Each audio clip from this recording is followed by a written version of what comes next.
Ploesti, outstanding achievement among great air battles, startled the world. The Romanian target, rich in oil and source of 20% of the life's blood of Hitler's Wehrmacht, was assigned to the 2nd Division before the unit was a year old. For weeks, under the fierce African sun and a wind that scored engines with fine grains of sand, the Liberator crews had worked to perfect the details of this mammoth task. On August 1st, 1943, 5 groups of B-24s were over Ploesti. They go through an inferno. Scudding above the trees, Liberators attack at a height little more than the oil refinery smokestacks. At point-blank range, they meet a deadly fire from small arms to large-caliber anti-aircraft guns. Right through the dense smoke and flames roar the bombers, their delayed-action bombs scoring one after another.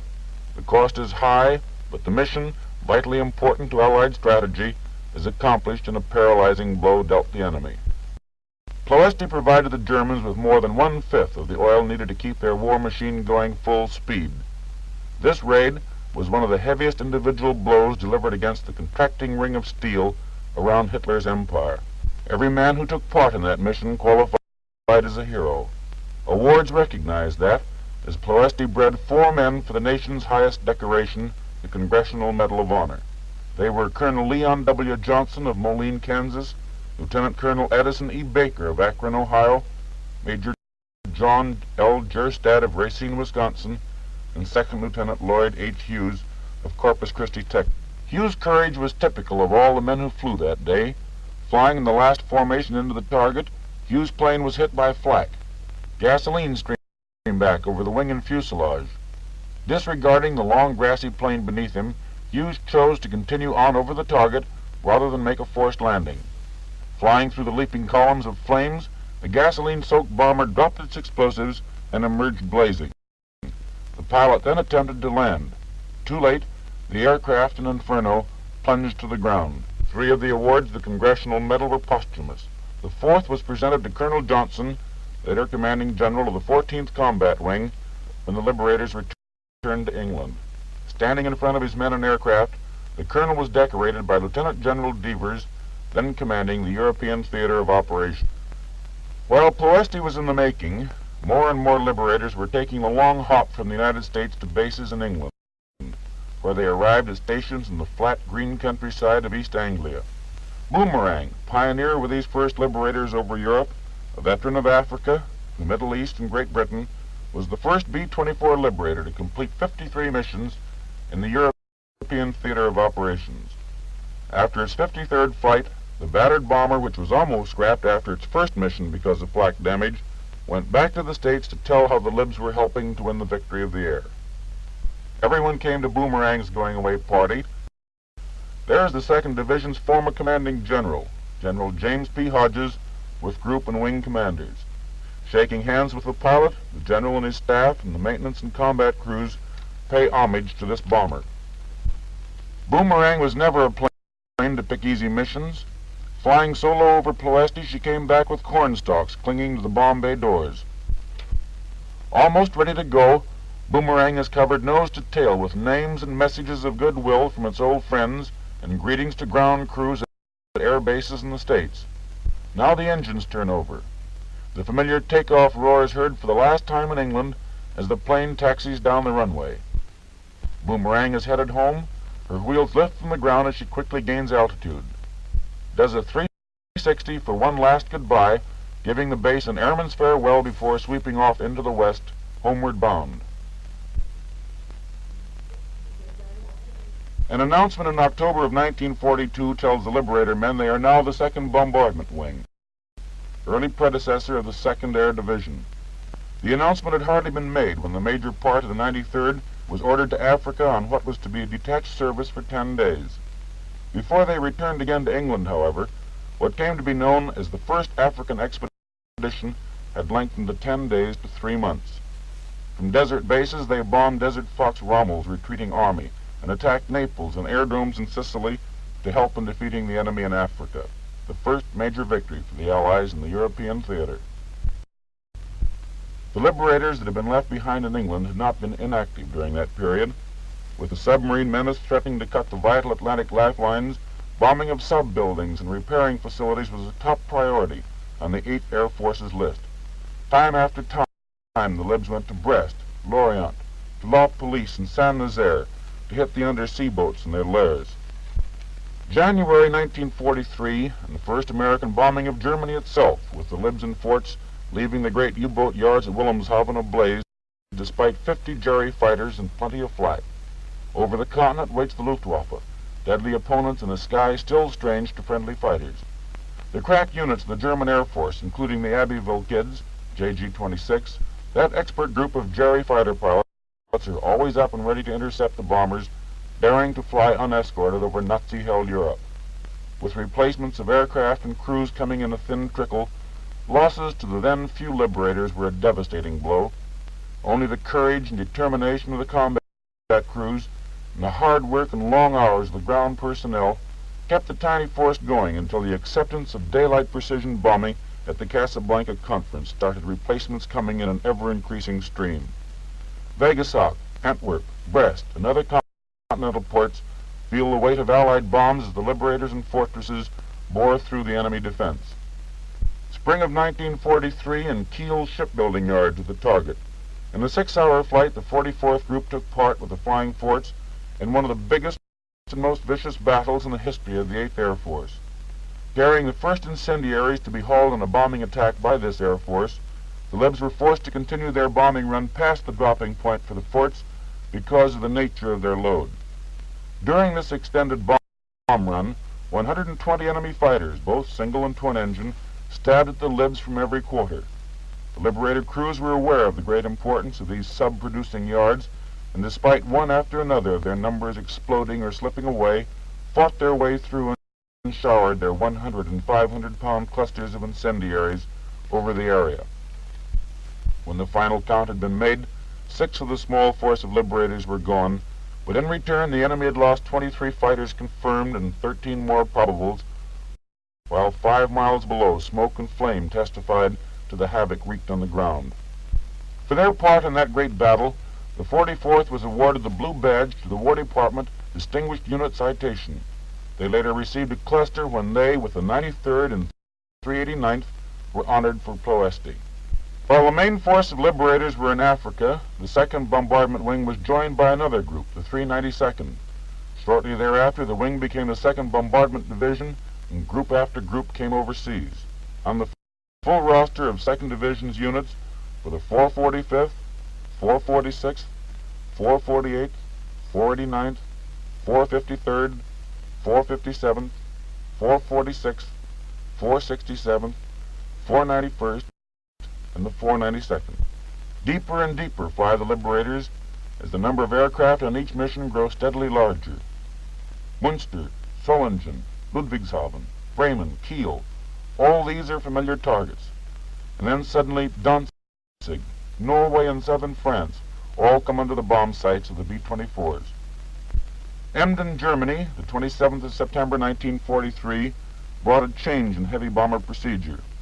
Cloud layers that completely covered German targets wasted innumerable days in the winter bombing season, scrubbing or causing missions to be abandoned even after the planes were in the air.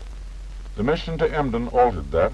As a result of experiments carried out by Liberator squadrons, targets were bombed successfully by instruments through 10/10 cloud cover.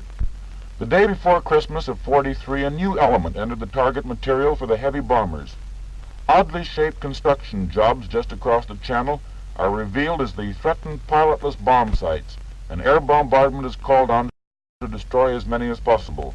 The Liberators made more than 50 missions to the Pas-de-Calais, and the heavy bombers were credited with effectively delaying the launching of the first buzz bomb and drastically reducing the number finally hurled against England. The Battle of Gotha was won by the 2nd Division during the week of the 8th Air Force's blitz on Germany's aircraft factories in February of 1944. For more than 2.5 hours, the Liberators of the 2nd Division fought their way through a hell of bullets, shells, and bombs. Desperately, the German fighters, nearly 150 of them, tried to halt the task force. They called on every trick, raking the Liberators with machine gun and cannon fire, diving to within 50 yards of the formation in suicidal attacks, even air-to-air bombs in their attempts to break up the formation. The bombs went down right on the target, flattened nearly every building in the powerful Gotha Wagenfabrik plant, producer of a third of Germany's twin-engine aircraft. The Nazis lost 76 planes that day. One B-24 group lost 13, another 7. Losses were high, but Gotha, monument to the courage, persistence, and tenacity of the purpose of the 2nd Division's men, never recovered. On D-Day, the skies were almost clear of opposition, a tribute to the masterful job of precision bombing during that week of Blitz in February 1944. For their achievements on this mission, the 392nd and the 445th Bomb Groups were awarded the Distinguished Unit Citation. High spots of the spring campaign, which saw the Libs hit airfields, aircraft works, oil refineries, and other strategic targets in Germany and occupied Germany, were several of the missions to Big B, Berlin, the first of which took place on March 4th. In May there came a decided change in the targets. With the German production severely curtailed as a result of Allied bombing, the Libs, along with the 8th Air Force fortresses, switched to strikes on tactical targets, gun positions on the French coast, railway yards and junctions, bridges and airfields were hit to hamper the German defenses in the coming invasion of Europe. D-Day, Day of Achievement, that day for which the freedom-loving people of the world had waited for so long. 4 times on June 6th, the 2nd Division Liberators take to the air to fly over the bridge of boats put across the channel for the invading forces. The first time they pound beach defenses, a few hundred yards ahead of the invaders, hitting the beaches and assault boats. The rest of the day they devote to blasting communications behind the beachheads, railroads, bridges, and road junctions. The Luftwaffe put up practically no opposition that day, a tribute to the bombing by the 8th Air Force Libs and forts of Germany's aircraft industry and Air Force installations. After D-Day, losses began to decrease. The Luftwaffe showed up less and less often for combat. Gunners of the division downed an occasional jet-propelled enemy fighter, but the enemy reserved his force for sporadic attacks on straggling squadrons or flights separated from the main formation. B-24 still failed to return, but the rapidly clearing area of liberated France provided airfields for emergency landings and safety for crews forced to bail out. Flak gradually disappeared until an airman returning from Brunswick was able to report only 6 bursts out of range from that once bristling city. Vivid memories of Ploesti loom up again with the low-level supply mission to our airborne army in Holland in September 1944. Loaded with ammunition, equipment, and medical supplies for the 1st Allied Airborne Army, the Liberators fly across the Netherlands at midday. Dodging church steeples, they have the unique experience of welcome from the long-oppressed people as they are waved on to their objective. Small arms fire from German forces caused many wounds, but failed to halt the delivery of cargo to the waiting infantrymen at Arnhem and Nijmegen. Now, as the ground forces rolled back the enemy, the Libs were back again in strategic bombing, with the emphasis on shutting off Germany's oil supply, without which the Wehrmacht cannot move. And when the Allies reached the Siegfried Line, the Libs were there, too. Cologne, where many railroad lines converge, was bombed again and again. So were the other rail centers of western Germany, Koblenz, Karlsruhe, and Kassel.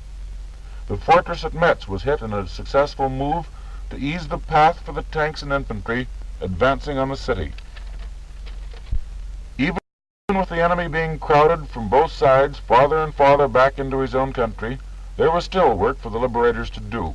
After the record-breaking blow behind Rundstedt's lines on December 24th, the Liberators continued for days to hit German communications along the Western Front, and wherever German industry reared its head, there was another target for the B-24s. On March 24th, the Liberators were assigned the task of dropping supplies to our troops crossing the Rhine. Another low-altitude mission, this one the jumping-off point for the final campaign. Trucks arrived at the 392nd Bomb Group with supplies to be loaded in the Libs. They were backed up to the bombers where armament crews let go the tailgates and started unloading with vigor, until Lester Morris, a tech sergeant from Englewood, California, informed the men that some cases contained grenades and similar high-sensitive explosives. The unloading continued as rapidly, but a little more gently. The liberators were to supply both American and British troops, one half the force to carry long white metal canisters and wicker hampers containing British supplies, the other half loaded oblong brown padded crates, reels, gasoline jerry cans, and bundles of goods for U.S. forces. Parachutes of different colors were used to identify ammunition, gasoline, rations, and signal supplies. Thousands of men are parachuting from aircraft or landing by gliders at pre-designated areas on the east bank of the Rhine as the Libs start out on their mission.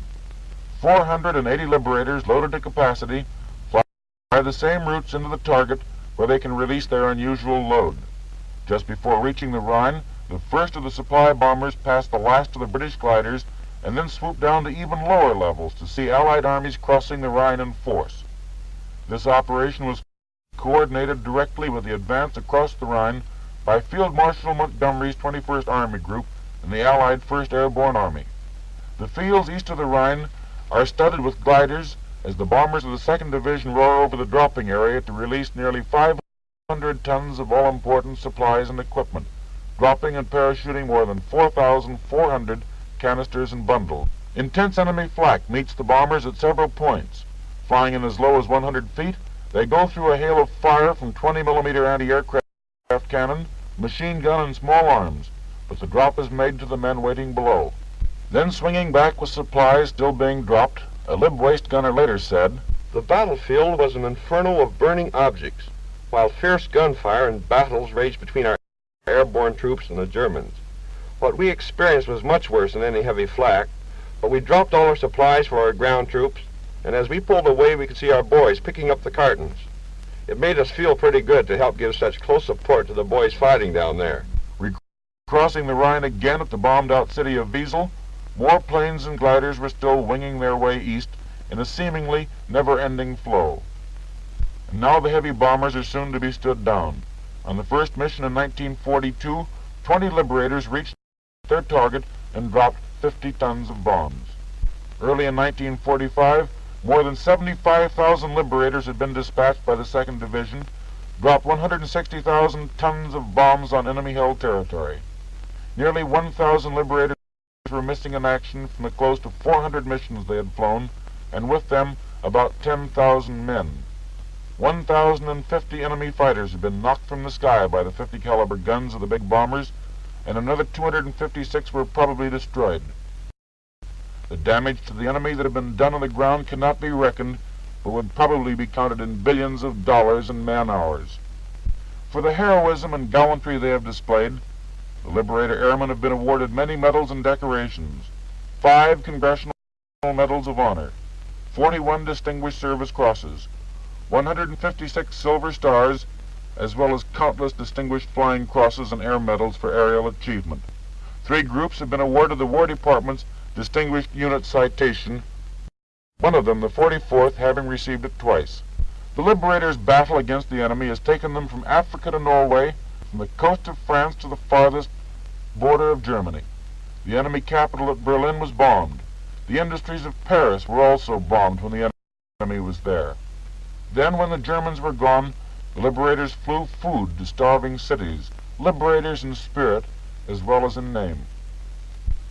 On the 22nd of May 1945, as many men of the 2nd Air Division were already leaving the ETO to join in the Battle of the Far East, General Kepner, then commanding general of the 8th Air Force in Europe, presented the Lord Mayor of Norwich a memorial fund donated by the members of the 2nd Division in honor of their comrades lost in the air battle of Europe.